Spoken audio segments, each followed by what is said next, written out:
Alright! Welcome everyone to Virtually Incorrect. I am Gunter, your host tonight. For those new, Virtually Incorrect is a weekly panel discussion show about virtual reality in virtual reality. Topics interesting to the VR community will be semi-seriously discussed with each week's guest, with nothing off limits. Before we introduce our guests tonight, I want to thank the fantastic Riftmax crew for producing and editing the show, as well as my 4 guests that are here, the folks in the Riftmax audience, and everyone watching via Hitbox and YouTube. I also have a special announcement. On Sunday, May the 18th, I'm going to be doing a 3-hour European-friendly Virtually Incorrect episode. So stay tuned for that at the end of the show, and we'll talk more about the details. All right, so tonight I have a great panel of VR developers, personalities, and enthusiasts here with us. Let's go ahead and meet them. First, on my right, we have the developer of VR Chat, Graham Gaylor. Hey everybody, I'm super glad to be here. I'm excited. I've been trying to get on Gunner's show, and last week didn't work, but this week seemed to work out well for us. Yeah, man, it's great to have you. Thanks for being here. Next to him, we have the host of Karaoke Night in Riftmax Theater and developer of VR Open, Tyler Roach. Welcome. Thank you. Glad to be here, Gunter. And across the table is Jake Tracey, president of the Australian Virtual Reality Industry Association and facilitator and founder of the Melbourne Meetup in Australia. Welcome. Hey, Gunter. Good to be here. Thanks for having me. Totally. And finally, my last guest is Caine, one of the developers of Riftmax and also the developer of Tales from the Rift. And he also produces this show. Hey, Caine. Hey, thanks for having me. Yeah, and thank you all for being here. Before we kick off our first story, I want to announce the Hitbox poll for the show. Do you think VR will have a positive or negative effect on kids? And at the end of the show, we'll share the results. And one more final thing, and there's a lot of announcements. I'm going to go and see Bill Maher tomorrow night. And the reason I bring this up is because the name of the show, Virtually Incorrect, actually came from, inspired from his show, Politically Incorrect from the 90s show. If you haven't seen that, go check him out, and I'm totally stoked. So now it's time to dive into VR discussion portion. All right, well, our first story is Sony Morpheus joins the exhibitors list for the SVVR Conference. There's never been so many consumer VR companies together in one place. Oculus, Sixth Sense, Sony, PreVR. Really, Seabright. I'm not going to read them all. So many and many more. I'm really excited about this event, and I wanted to bring it up. Here's a couple comments from that thread. One from Clam Chowda.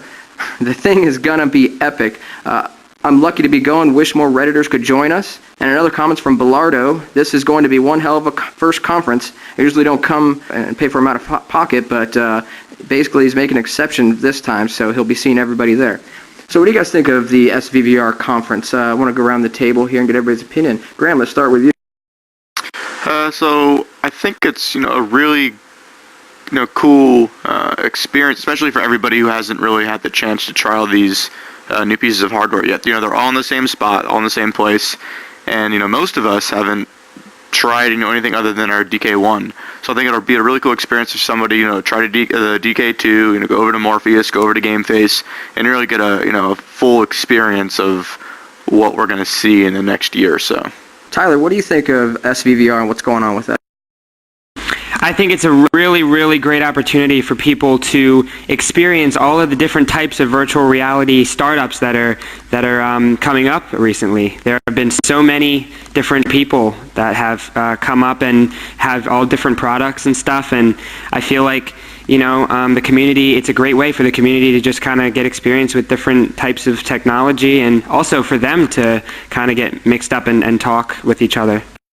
Yeah, totally. I mean, cons are great, and it kind of keeps legitimizing this VR, thing that we're into, and it really is a legitimate, business that's, just starting and growing. So I love seeing these things, and cons are really, quite popular these days, and I certainly enjoy going to them, and I'm really sad that I missed this one. Jake, you founded the Melbourne Meetup, so the SVVR Expo really came out of the SVVR Meetup, so I'm sure, this is totally interesting to you. What do you think? Yeah, I think SVVR is really setting the standard and has provided a really good benchmark for everybody else to run events and now a conference. And I think, like you just said, it does legitimize the industry in a big way. And it also provides a platform for people to kind of bring the startups that they've been working on and exchange ideas and get some kind of investment and money in the industry, which I think is it's been a long time coming now that everybody that's had DK1s has kind of had a good year now to experience the Rift, but actually starting to form some actual businesses out of VR experiences is going to become a major thing. And SVVR is really setting the standard for how things like this should be run. Yeah, they're doing an incredible job. It's pretty incredible. Just the list there of I think I heard some podcasts with Carl and him talking about starting it up, a while ago, and if you could get, the people to come, then it would, it possibly could happen, but, could he actually get people to do a conference this early on? And boy, it's pretty spectacular to see how it's come along so far. Caine, let's hear your thoughts. I'm a bit jealous that I can't go. It's absolutely amazing lineup. I'd love to be there and trying some of this new devices, prototypes, and just getting a chance to meet some of the people in person that you read about, hear about. Be amazing experience. But I mean, for a first try, I think they're going to hit it out of the park, and it can only grow from there. Yeah, exactly. Just want to read a couple more comments that were from that post. This should happen in VR itself, and that was by Golg Hupf. That's a little difficult to read. And basically, so the rest of the world can participate, so we can relate to that. And Everyday posted, I'm going to take freely licensed photos and video of many of the exhibits and attendees as I possibly can in the allotted time. So hopefully that'll help some of you feel like you're there even if you can't be. So what do you guys think? Think we could do a conference in VR? Tyler? Yeah, during the event, definitely. I feel like if you guys have enough people, which we probably will, we could definitely have a good conference. We could talk about what's happening while it's happening, and get everyone's perspective, which is definitely important. Yeah, I love the idea. Graham, what do you think? An idea that I think would work really well is, I don't know if Riftmax supports it, but if you were to have, a conference going on in here for the people that can't travel, and then a conference going on in the real world, and then, someone, I guess like Bruce or whoever's, at the conference, maybe stream some things and project it up on a wall or something, just so you can kind of have the two interact. I think that'd be really neat. What do you think, Caine? This is a great place to host something like that. It's funny. I had the same thought when I saw the post, and I actually sent a message to Carl on Reddit, offering, up to have a theater going and have people kind of pop in and connect that way. I imagine it just probably got buried in a pile of messages, but yeah, it was something that occurred to me kind of immediately, and we'd love to host it. It's still worth doing, I think, to connect some people. Some of the virtual folks get to kind of join in on a little bit and talk to the people that are actually there. I think it's novel and, should be attempted. And Jake, what do you think? Yeah, I think Riftmax is a perfect platform to run kind of VR conferences. It's kind of, the fact that we're doing this talk show in Riftmax is pretty incredible to me. What I would like to see is streams of the discussions and talks that happen at the conference would be incredible. And maybe bring them into Riftmax somehow, so we can all watch and kind of sit down and view like a panel discussion at the conference and all kind of interact while that's happening. Yeah, we have Mike, who's the lead developer on this, has been working super hard on getting web browser integration going. So that's something that's, very, very possible soon. It'd be a great way to connect with the people who aren't able to actually go out to the conference and connect this way. All right, we're going to move on to the next topic. We've been talking about that for a while, and that is Google Glass's lead electrical engineer, Adrian Wong, defects to Oculus. This is posted by Oculus Boy. System Ghost also commented that this is basically going to be one hell of a bag of tools. So maybe some of you guys could, do a better job at paraphrasing that for me. Graham, have you read that article? So I read through it. I didn't pay too close attention to what the actual patents were and everything. I just do, this isn't unexpected. With the Facebook backing, Oculus now has pretty much all the money in the world to get who they need. And that's the biggest thing, they are able to hire, whomever they need to make an amazing product, and that's something that a lot of these other hardware makers don't have. Sony has the foundation for it, but I don't know. I haven't really looked into it, but I don't know the names of the people working on the hardware. The game face guys are great, and as well as every other piece of hardware out there. But these, Oculus is just able to hire the best of the best, and they're taking people from everywhere. Not only do they take from Google, which is actually expected because it is a hardware thing, but there's another article saying they just took the art director from 343. From the Halo 4 series, which is a little bit more unexpected, because until now we weren't really sure that Oculus was doing first-party content, but with that acquirement, they probably are. But like I said, I mean, it's not surprising that they're or not surprising that they're bringing in all these people. No, it totally makes sense. Anybody? Yeah, want to they're kind of assembling the A team. Yeah, Go, Jake. And then we'll come to you, Tyler. Yeah, well, I think, with Carmack coming on board, that was kind of the beginning of the best team of all time. And, they kind of had so much passion, and there's so much goodwill behind VR right now that everybody's doing it because it's something that we've all wanted for a long time. And they can attract the kind of talent that, does things for a passion project rather than just for monetary gain. And, they will find the best talent out there. And that's kind of what they're doing now. And it's cool. Like, the 343 guy, a lot of people didn't think that Oculus was going to make first-party content or attempt to try to do the Metaverse. But I think it's becoming a little more obvious now with the talent that they've acquired. Oculus potentially will make the Metaverse a reality rather than, a third party. Anybody else? Tyler, you're next.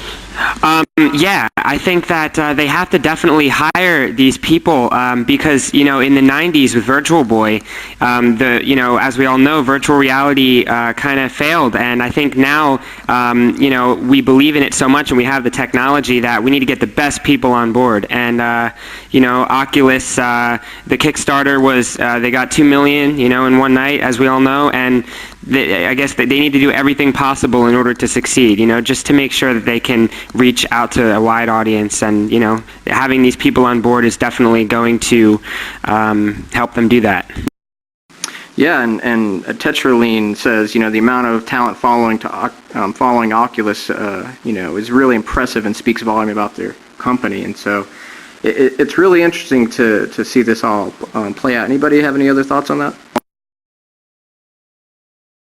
Might be a good time to maybe segue into the Metaverse. I had that a little further down the list, and both VR chat and also Riftmax are sort of in the realm of Metaverse. It's definitely, I consider a lot of VR social is what I call the experience. And let's just talk about the future of Metaverse and being a small or scale operation versus some of these bigger things that we've seen with sort of with of course Facebook and with like high fidelity as being another one. Your opinions on that? Let's start with Caine. I don't think that you're going to see one solution to a metaverse anytime soon. I think you're going to see a lot of different varieties of things that each kind of offering a different experience, and especially with technology kind of finding its way for ideal VR inputs. I think you're going to find programs like High Fidelity that support different aspects that, may or may not catch on wide scale. Somebody might find a better solution, but, there's a value to all these different approaches, I think, and it's going to take some time, but I think probably over time you're going to see things converge into like a clear favorite. But, I think for at least the near term, we're going to see a lot of different approaches, and, that's great because people will learn from each other and things will only get better that way. Yeah, I totally, agree with more is better. But it's going to be interesting to see how these, grow. I mean, I even am so interested in just seeing how we grow up in these applications, and then eventually being able to express ourselves in so many more, ways. And I'm going to remember meeting some of you folks from back in these days, and that we will actually basically become more high fidelity to each other, and then just kind of know more about each other. We know how each other kind of moves a little bit, and just little nuances that make up a character of a person. And so I'm really, interested in all this kind of VR social, and it really is these metaverses. Jake, some comments on this. Yeah, look, more competition is always good, and a clear market leader will emerge eventually. But it's always good to have people with different approaches, and I guess we're just going to. I think the issue with the Rift at the moment is that it's really kind of disconcerting to have to bounce back out to Windows or to Mac OS 10. Creating an environment where you don't have to leave the Rift in order to go into other applications is probably the main thing that nobody's kind of done yet. Sort of like an so when somebody does achieve that, yeah, exactly. I mean, it's really weird to kind of go back out and your eyes get all messed up if you're still in the Rift, so you basically got to take it off. When somebody does come up with a way to browse applications inside the Rift, they'll probably, that will probably be the beginning of the metaverse. That's an interesting thought on how that would be the sparking thing to really make being in VR probably so valuable to everybody that then it'll help spark that. Interesting. Tyler, what do you think? Yeah, I agree. Actually, I created a prototype called the Rift Zone. It's definitely just very early, but it shows you the ways that you can actually go inside of games while you're in virtual reality. Say you walk up to a different arcade machine and you say, oh, let's go into this application, let's go into this application. So yeah, basically just, it makes it so much easier not having to take your Rift off every 5 seconds to do different things. Yeah, it's super important. So, Graham, what do you think of Metaverse? You're building VR chat and different features come online, every few weeks or so. I'm sure you've thought about this. Your thoughts? So one of the biggest things I think it comes down to when we talk about the Metaverse is it's possible for one company to create something, something as large as Facebook and Oculus. Yes, they could create a platform that works very well, but I really do think it comes down to the community and custom content. Look at the internet today. Most of it is made up of, custom content from everybody like us. So I think somebody right now who does a very good job of that is the Firebox/Janus team. They make it very easy for normal people to create content for VR. And I think, I hope that's actually, the direction it goes in. I think if, whoever, maybe creates the platform for individuals to create content, a very good platform, something that's, fully customizable, people can do whatever they want, and then just basically, have connections between all of these, web pages or virtual rooms or whatever, you have it. I think that's a plausible direction, and also just gives, it's, you kind of, once you have that platform there, you just kind of sit back and relax, and everybody else does the work for you. Yeah. Plus, it's ever expanding too.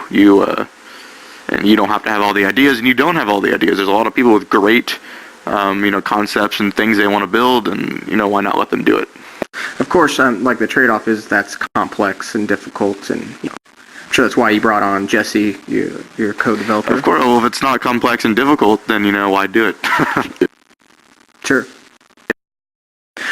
So that made me kind of think of something. Both Riftmax and VR Chat are doing similar things basically by expanding in that way, but I do see Riftmax doing this curated sort of thing that we have going on here, and so I think that's something that of course interests me. That's why I'm here doing a show, and I'm really interested in getting pre-VR and being able to be a virtual actor or some sort of thing, whatever that would be, and try out participating in VR projects and software in that sort of way. I love the virtual camera work that you see going on here.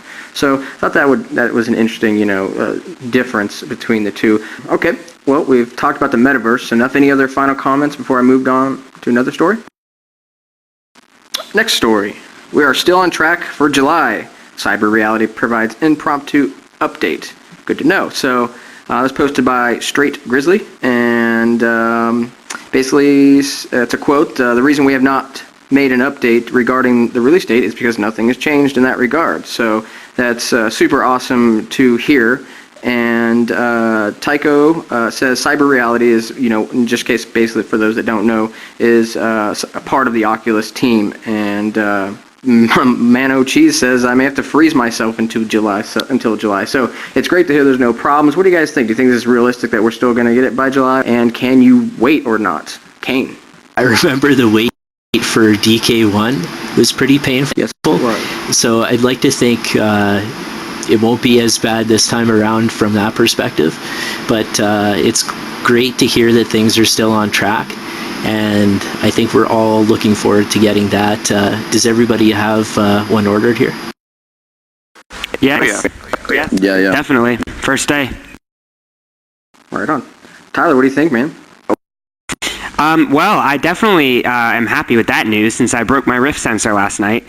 During karaoke, I was jumping around and my control box was jumping on the floor, so I'm definitely not going to be doing that ever again. Learned my lesson. But, I'm excited for the DK2. I've seen, videos on it, and I actually remember when I saw the video of it, I stayed home from school because I faked being sick. Don't tell my parents. And Right on. I went on my computer and I saw that the DK2 was happened to be out, and I looked at the features and I was just like, wow, like this is such an improvement from DK1. And if virtual reality is going to be a thing, I think DK2 is going to be the one thing that people need to look at. Yeah, man, I cannot wait. And Graham, what do you think about this? Posting about it already and the release date. Is this hopeful? I do think it's hopeful. The reassurance is nice. I'll definitely say the wait for the DK1 will be harder than the DK2. I have my DK1 to, keep me happy until then. And since I am in development, I'm more focused on that than, waiting to try out some new products. Although I am, very excited to get my hands on one. I still have yet to test anything higher res than what I currently have. Of course, the way that these things go is, okay, they make an announcement. I'm really excited about VR. Okay, do all this cool stuff, and then it kind of dies down, and then I get an email in my inbox that DK2 pre-orders are available, and I nearly break my glasses, trying to get to the computer and pre-order it. Yeah. But it's definitely good news. I'm excited to get my hands on it. Implement some new stuff for VR chat, and it'll definitely be cooler, especially for me. I get sick really easily in the Rift, so having some higher res and some additional tracking will make my life a little bit easier. Yeah, that's going to be huge for that. And actually, it was just a couple weekends ago, one of my friends is still trying Rift demos. He doesn't really like it because he gets sick, but he had some fun, but then he ended up horking in the backyard, so it wasn't very fun. Jake, what do you think about this? No news is good news. I'm terrible at waiting for things, like pre-ordering things, so the less that I hear about the DK2, the less that I think about it. So I'd rather just, it arrives on my doorstep and I'll be happy. Excellent. So we got our next topic, 3D video capture with 3 Kinects. So a couple comments from that post, and then we'll go around and get the guest's opinion. My mind was fucking blown when he stepped out of his body. And that was by Black Otter. And another comment is Rirath. A part of that amazes me that I haven't seen mentioned so far is the swivel chair. Think about it. The chair was real. Nothing special was done to get it to appear in the scene. It was simply there in the frame because this is simply video. There's a lot of possibilities there. Anything that you have on or near you, with you, will be part of the teleconference. Once the resolution is higher, you could show real-world objects in 3D to move people far away without lengthy digitizing process, for example. And just one more comment. Digi1 Life says, I would love it so I don't have to, 1, drive to the airport, 2, sit in a cramped plane for 3 hours, 3, take a cab to an office, and 4, have an hour-long meeting. And I would add boring meeting in my case. So, panelists, what do you think? Let's start off with Graham. That's, a different path to, input in VR are cameras such as the Kinect. A lot of people have been able to do some really cool stuff with the Kinect. If you throw in 2 Kinects, 3 Kinects, 4 Kinects, you're going to get a lot better system. Up until, all this new tech has arrived, what people have done in the past and what labs have done, and I guess, military simulations as well has been, they have tons and tons of motion capture cameras set up. That's essentially what the Kinects are acting as, just low-cost motion capture cams. When the Kinect 2 comes out for development, obviously that will boost the level of immersion we can get with that as well.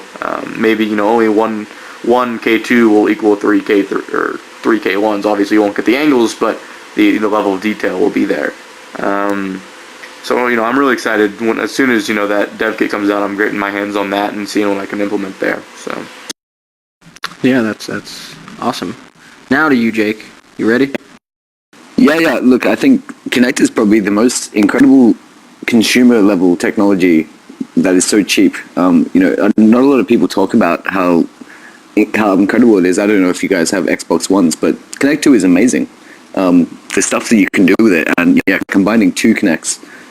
Once Kinect for Windows 2 comes out in a proper fashion rather than just being a closed beta, I don't really see a need for something like STEM when you have two Kinects.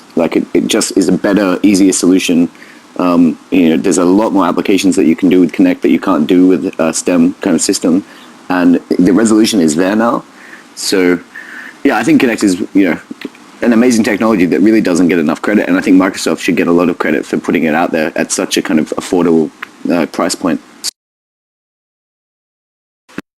Good point. Caine, what are your thoughts?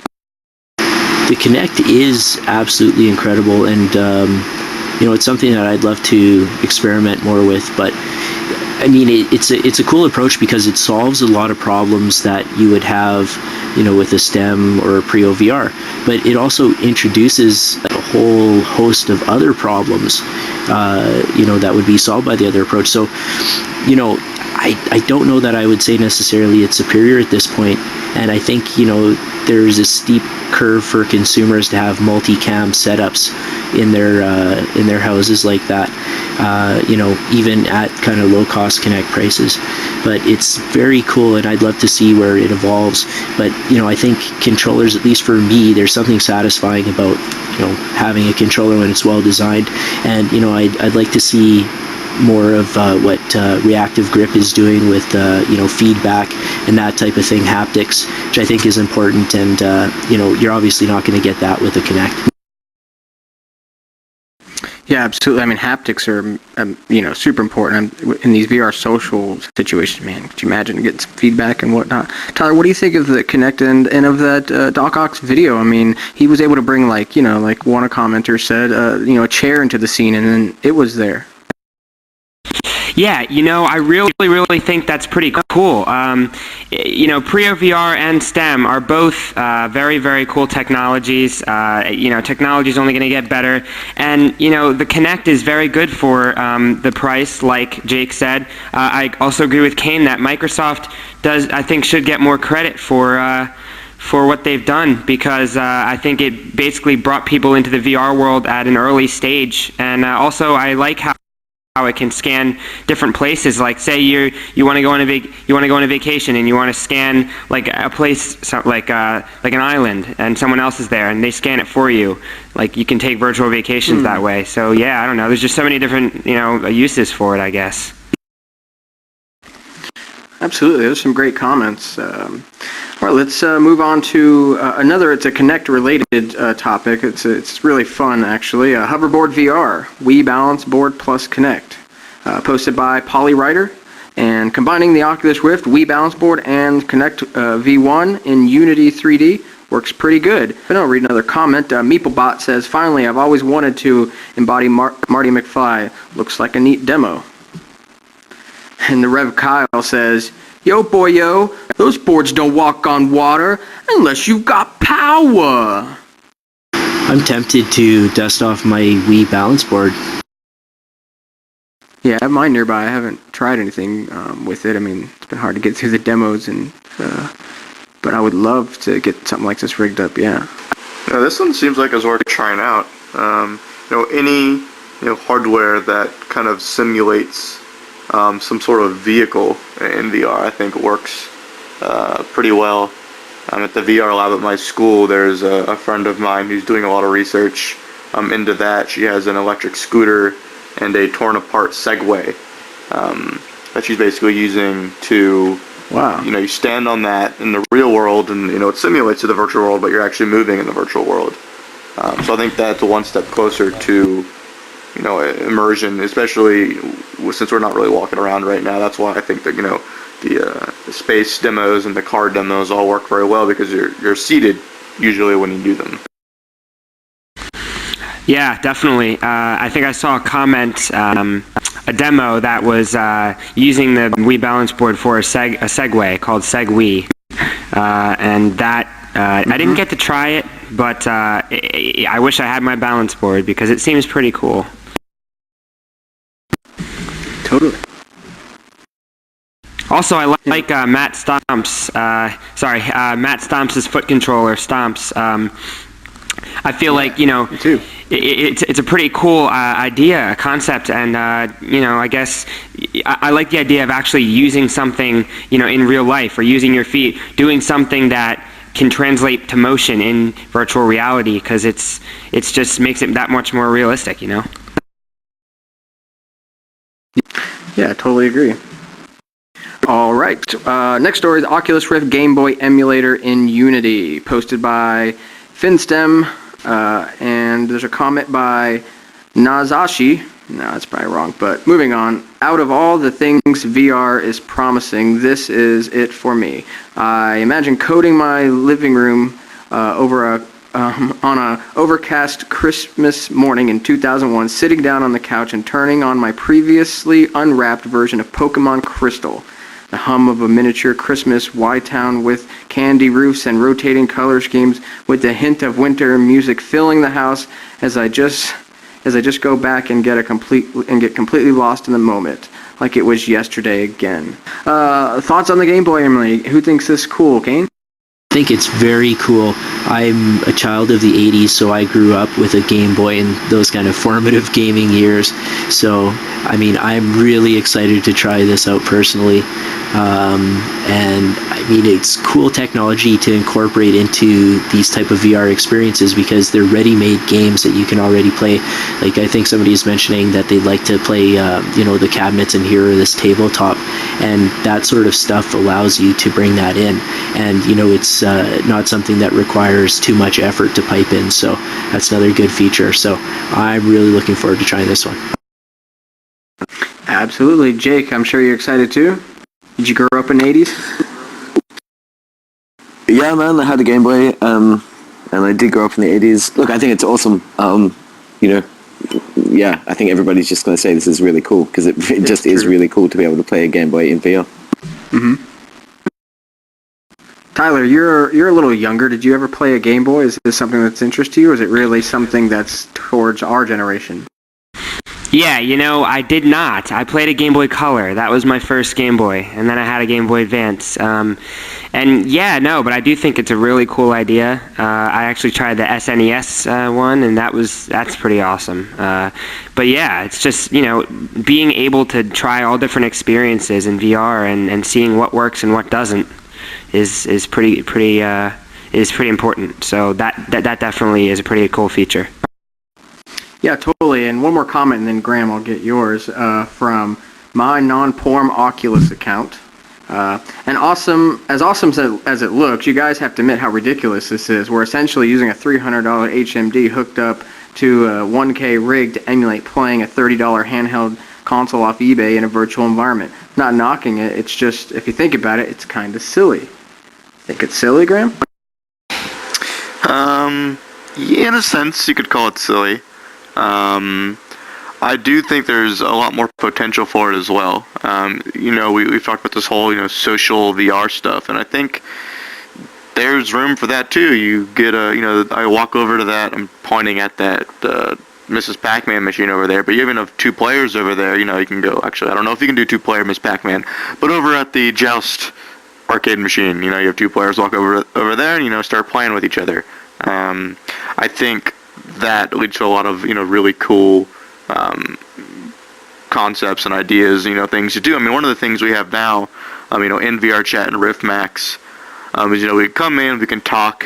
In Riftmax, you can watch movies, which is kind of a big one. But there's, besides that, you have all these things in there, and it really changes the experience because, you're going from something where you absolutely need other people to something that it's okay to, hang out by yourself and play games for a little while you wait for your friends to come join you. And that's, I think, one of the cooler concepts that we've taken from Ready Player One is, having your own room with your TV, your arcade games, your Game Boy, hanging in there on your own. Your friends pop in, and then you start playing those together. Cool. Any other thoughts on the Game Boy, or shall we move on? All right, I'll take silence as we move on. A couple more stories. The next one is AR Drone 3 Bebop gets Oculus Rift support, posted by Hadsteck, and there's some interesting comments here. One by KenChan68. I'd like to see it with dual camera, totally. And one from Singularity87. I don't want to put a downer on this, but I think it's really suitable for VR telepresence. Will never move one-to-one with your head movement. It will be very jittery, and I imagine that you get a lot of locomotion sickness. Guys, go ahead and chime in. Maybe we'll start with Caine over here. Have you seen these things? Are you interested in this kind of aspect of using the Rift with, RCs and stuff? Obviously, at this point, it's first attempts, so there's going to be these issues, so you can definitely pick those nits, but, my hat's off to people who try this sort of thing. And, to get the experience of soaring through the air with a copter, even if there's some jitter, that's going to be cool. So, again, my hat's off. I'd like to see that on, like RC cars as well. I imagine there's people doing that sort of thing, but, certainly the air ones are a really great way to integrate it. Absolutely. Tyler, how about you? I agree. I feel like, anything that developers can do to incorporate the Rift, in their things, in their products is awesome. And I feel like, just being able to like fly a plane somewhere and have, your kid like watch you fly the plane, is pretty awesome. And just the fact that like you can actually have like virtual reality experiences just by like hooking it up to like a product is pretty cool. Totally. Jake, what do you think of this? Yeah, look, I think this kind of stuff is really, really cool. I wonder, like, what are the applications, though? I mean, I'm not sure if you guys have read about Amazon Prime, so they'll be doing drone deliveries of stuff, but, like, actual applications in VR for, quadcopters and things like this. What is the usefulness of it, apart from a cool thing? Is definitely my peeping question. Tom. That's probably one of the top uses. Yeah. for sure. Surveillance. Yeah, well, I mean, like, I think that's an interesting discussion. I mean, obviously, it's kind of a hobbyist project at the moment, and, it's a bunch of guys out there just messing around, but, like, there has to be actual real-world applications for this stuff, and I wonder what you guys' thoughts are on that. So I do think there are a number of applications, for this specific kind of thing. One of my professors in school, her big thing was drones, and one of the things that she would do would just go down to Peru and use her drones to map out, I guess, what would you call it, like geological sites, to kind of get the overlay of the map of where people were digging and excavating and whatnot. And I don't know, I haven't actually tried this thing, but I think it would be beneficial to actually be able to, look through the Rift and see, what you're looking at, to, have the head movement connected instead of having some clunky control box. Yeah, that's very interesting. Yeah, you bring up a great point. And yeah, going along with the military thing, I feel like if you were to have like, say, one of those planes that we just saw, but like up in the air for like spying on like another country, and you could see it through the Rift, virtual reality, that I think could be very cool if they do it right and everything. Well, I think the most obvious application is the military. I mean, you put a gun on a quadcopter and then put a person in the Rift, and you have an unmanned drone, well, a manned drone, that has a camera on it that can then kill people. I mean, it's a pretty obvious application. I think, something that would be a little less kind of morally ambiguous would be like cave exploration, like exploring parts of, or even like deep underwater exploration where we can't go down there because of the pressures. It could give us an avenue of exploring places that we would have never had an opportunity to previously. I'm kind of scared about the government, though. I don't know about you guys, but what if the government starts like spying on us? We should but also this government. Oh my gosh. Spying?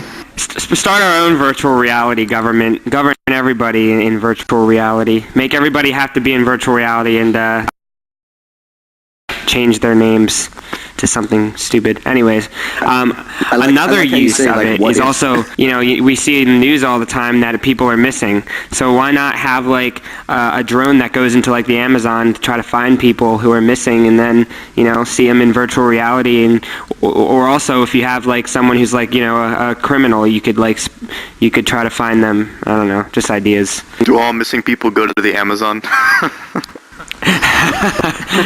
I mean, I don't know that just because there's Rift compatibility that it would make that sort of thing like a silver bullet solution. Like some of the sky high views would still be of use, I would think. So personally, I wouldn't worry about the surveillance thing. It's probably more like if a drone was hooked up to some kind of facial recognition, then surveillance would be a possibility. But adding a person watching it in the Rift doesn't really add a whole lot more, of value, in terms of surveillance. All right, next story and final story is how will VR affect kids? So we've kind of seen some hoverboards and Gameboys and things and the drones. So toys leading up to. What about the kids?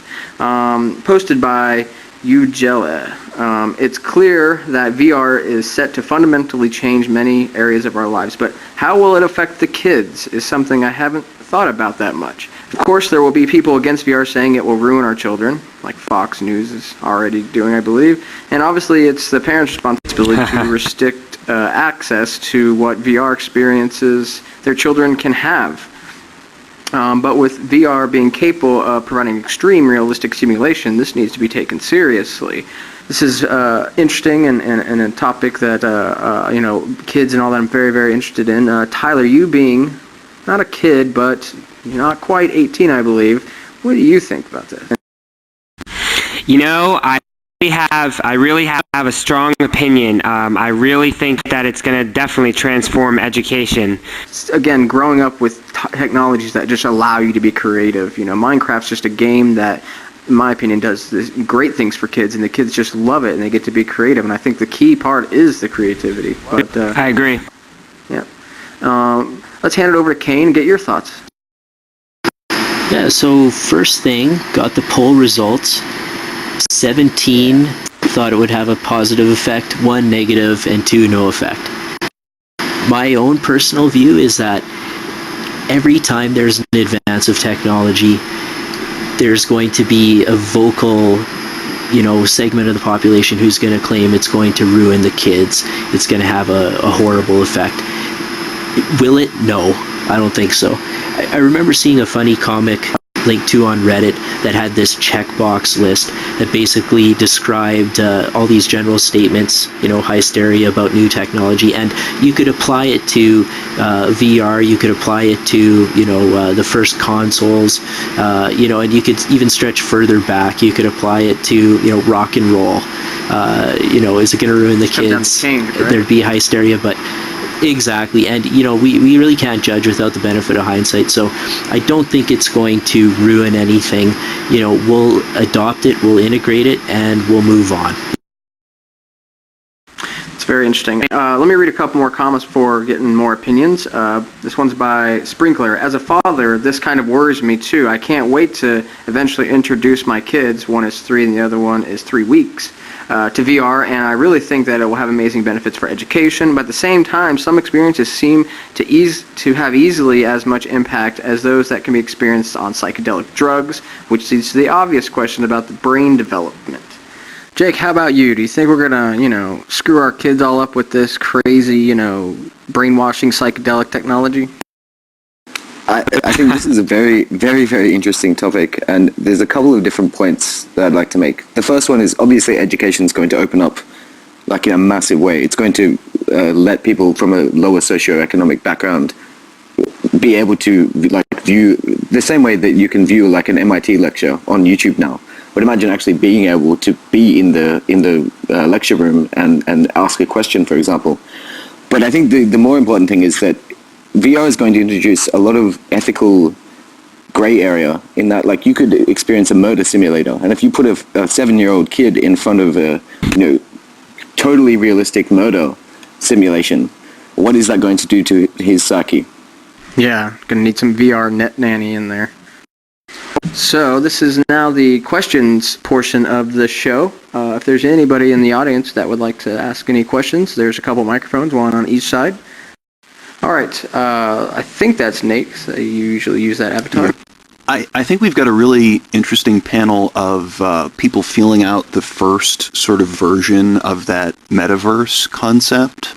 And like Caine said, I definitely think there are going to be competing platforms. It's not going to just be one giant place, but there probably will be a market leader eventually. I'm interested to know a little bit more, like, do you guys think that there is an early favorite in the game right now? Do you think that Facebook is going to get into this and blow everyone else away? And if so, if there is one that is the prominent platform, what do you see it kind of looking like? What sort of features would you want to have in it? Great question. I'm happy to start.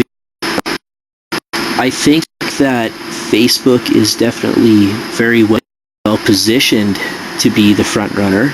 I mean, they have a huge reach, and there's a certain familiarity with the Facebook lingo, walls, posts, pokes, etc., that I think that could be fairly easily translated to VR.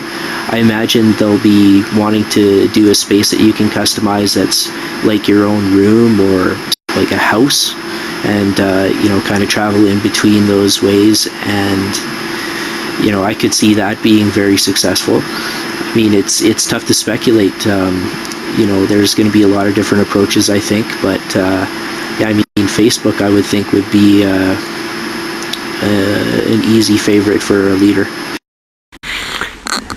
Yeah, I agree with you, Caine. I do feel like High Fidelity with Philip Rosedale, I feel like if they were to partner with Facebook or something, they could definitely reach a lot of people. And Philip Rosedale, with his experience with Second Life, is definitely a good thing. And he has a great team of people right now, and they're working on a lot of cool things. Especially I don't know if you guys have seen the facial recognition software that he had at the SVVR meetup. I saw that on YouTube, and that just got me thinking, wow, if we could incorporate that into a social metaverse kind of thing, that would be pretty cool. So yeah, I definitely think High Fidelity has got something. Graham, you want to chime in on the metaverse again? Sure. So I, like everybody else, I do think Facebook is in a very, very good position. Just because of the resources they have at hand. All of us are working on small portions of the metaverse.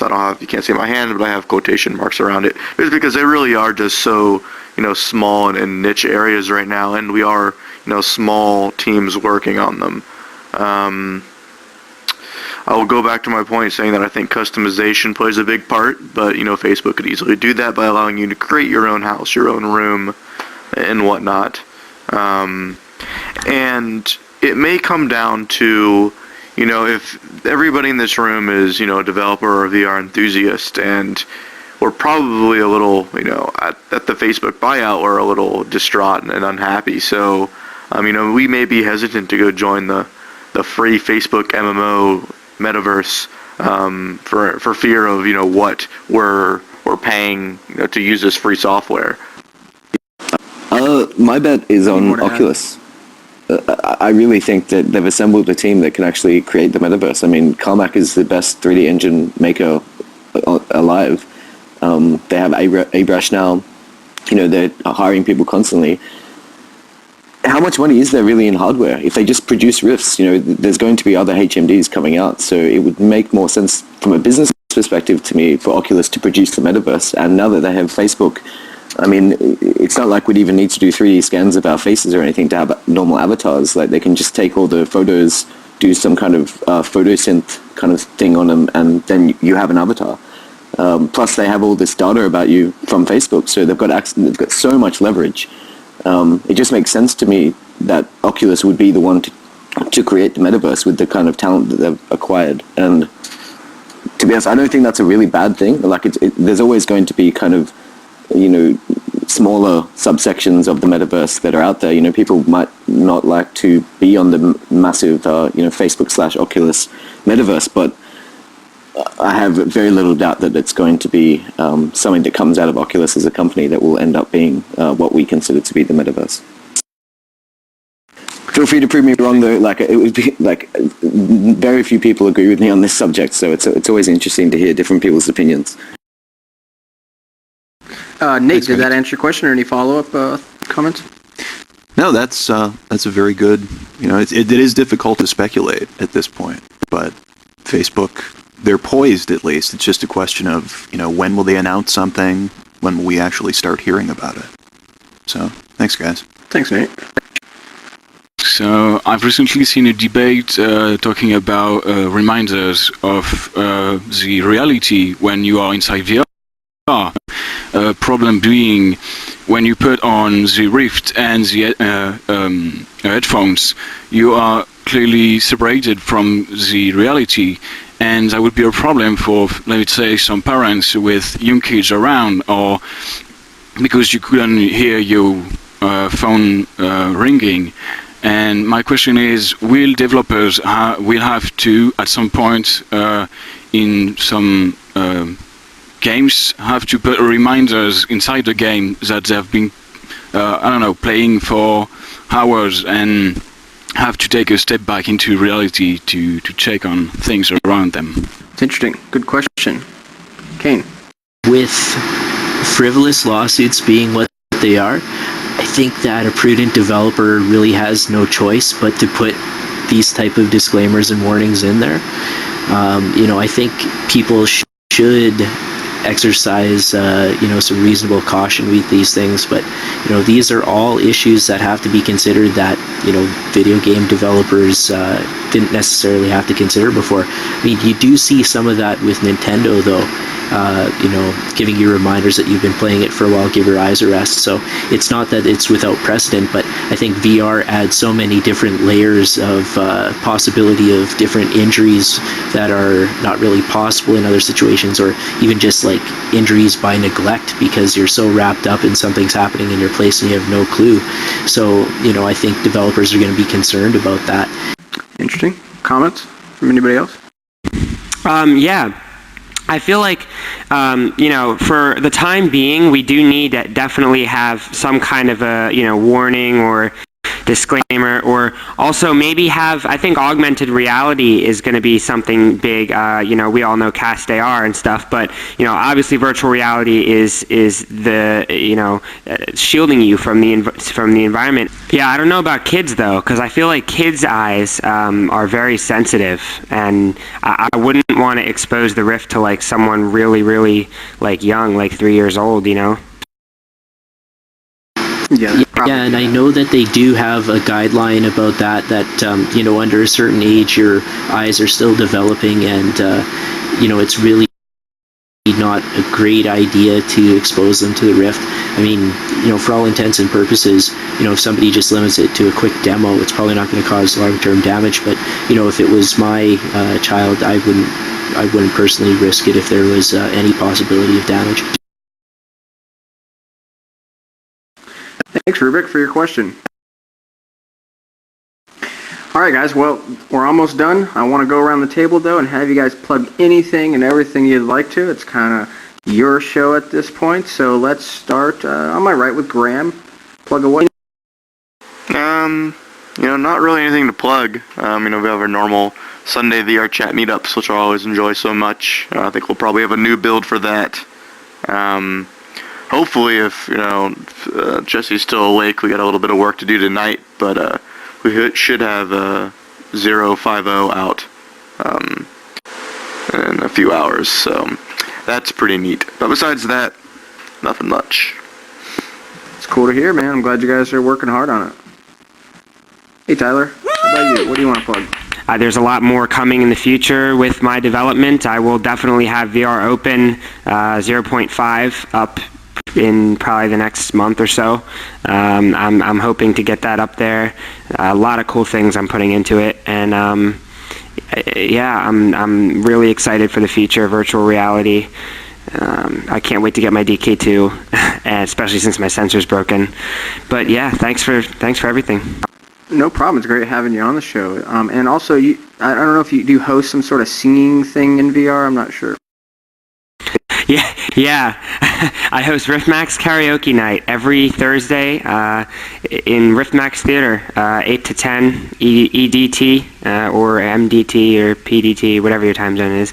And you should definitely come out because it's a lot of fun. We have a great time, and if you like this event, then you probably will like that one. And you don't have to be a singer. You can come and, just watch other people perform and have a good time.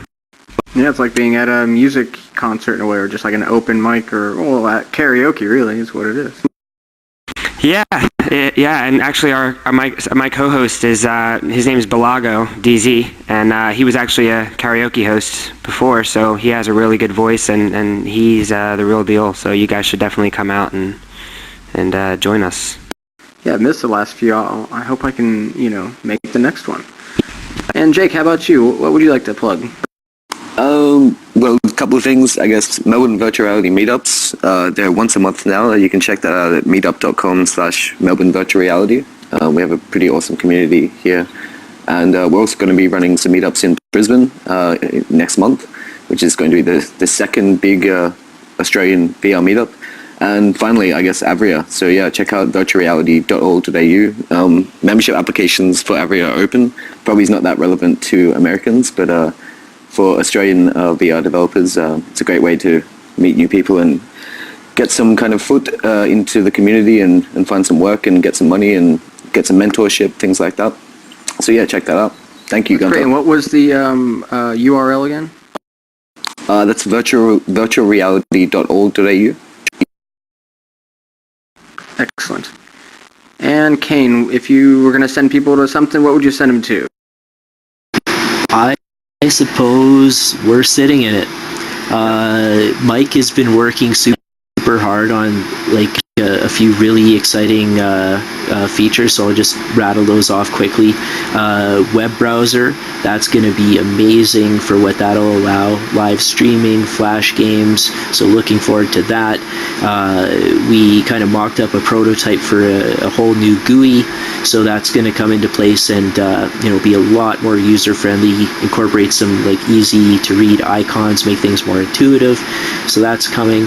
And we have some renovations that are going to boost performance quite a bit. And something that I'm really looking forward to is our lobby.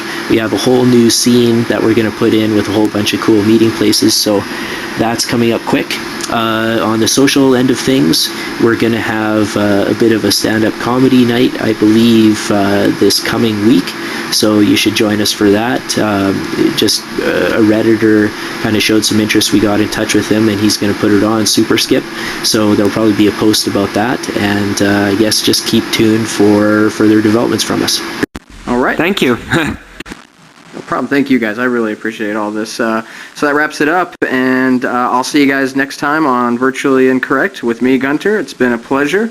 I want to thank all my guests and audience members, as well as the Riftmax team and Roger Essig for the great artwork that you see behind me. And thanks to all the authors and commenters of the stories that we brought up on tonight's show. And finally, thank you to the whole damn VR community. I love you guys. You guys rock. And that's it. Good night, everybody.